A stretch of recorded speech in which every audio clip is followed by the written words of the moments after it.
let's talk about Mike Pence, who held a town hall where chosen audience members were able to ask him questions.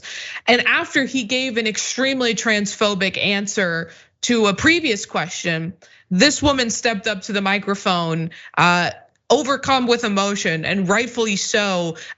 She's a woman who is the parent of a transgender child, and she is demanding answers from Mike Pence about violence against the transgender community. Let's take a look. Recent anti-LGBTQ bills have been signed into law all around this United States, including here in Iowa. So far in 2023, 15 transgender individuals and gender nonconforming people have been murdered. The vast majority of those people have been Black and Latinx transgender women. It is very hard for me to ask these questions after just hearing what I heard. What is your policy plan to protect the transgender community, specifically Black and brown trans women, from historically high levels of violence? The rage I felt inside my soul while she is talking about real violence towards the trans community, and Mike Pence sits there shaking his head like he's shocked and disgusted by it. Shut the hell up. We know that you don't care about this community. And she mentions that he just got done giving an answer that caused her to be overwhelmed with emotion. What he said was that he was going to protect the children from trans ideology that is infecting their minds. So she's rightfully upset by what she just heard.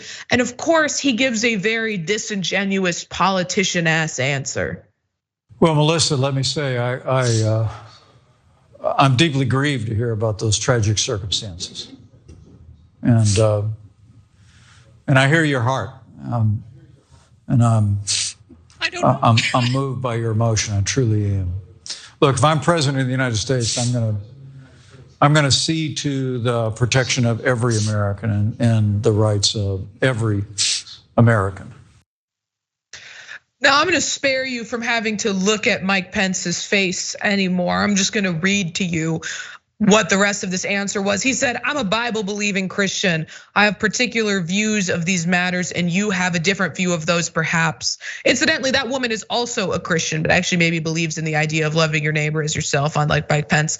But I want you to know, I believe in the freedom of religion. I believe in the freedom of conscience. I believe in the right of every American to live, to work, to worship according to the dictates of their conscience, and I'll respect that. But I hope you also hear my heart on this. He continues on. For me, what adults do in their lives, decisions that they make, including transgender adults, is one thing. But for kids under the age of 18, there's a reason why I don't let you drink till you're 16. In the state of Indiana, you can't get a tattoo until you're 18. You can't drink until after you're 21. That's because we understand that kids don't fully understand the consequences of their actions, which is not the same.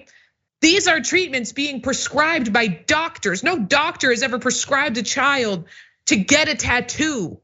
It is a nonsense argument, and she, responds to that nonsense argument, I think, very well in this clip. I'm a social worker. I've been in this profession for 25 years. I've worked with kids most of my profession. I started an LGBTQ youth program in my own hometown. I started one in Terre Haute, Indiana, where I was threatened with KKK and X's on my doorstep, and that was in 2020. I have worked with kids as young as 5 years old that have gender nonconforming and identities that are transgender, and I've raised one. And so to hear somebody tell me that it's not okay for young children to make decisions about their gender identity and to ask their school officials for support, protection, and help is appalling. And I'm glad that she said that. I mean, Waz, it's so frustrating to hear these Republicans just utter the same nonsense talking points about tattoos and letting kids drive. This is not, the kid isn't saying, give me hormones, give me one trans, please, doctor. They're working in consultation with the doctor who is prescribing these treatments for the children.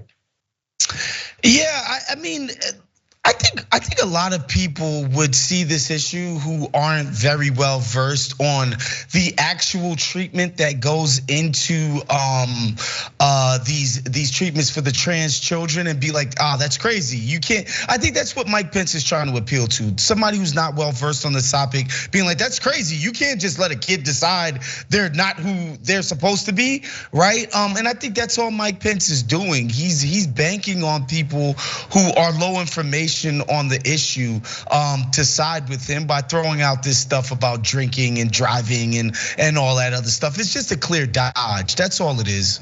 And we saw that sort of line of anti-trans rhetoric really not work electorally for the Republicans in the midterms. So them trying to run again on it in the general, I think for the president or in the primary, excuse me, is silly and political miscalculation.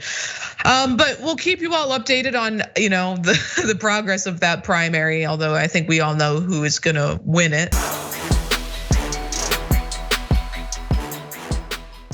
For more political news, breakdowns, interviews, stories of activism, and me trying my hardest to care about the occasional big celebrity news story, subscribe to our YouTube channel at youtube.com/thedamagereport. And you can ring the bell wherever it is so you don't miss anything.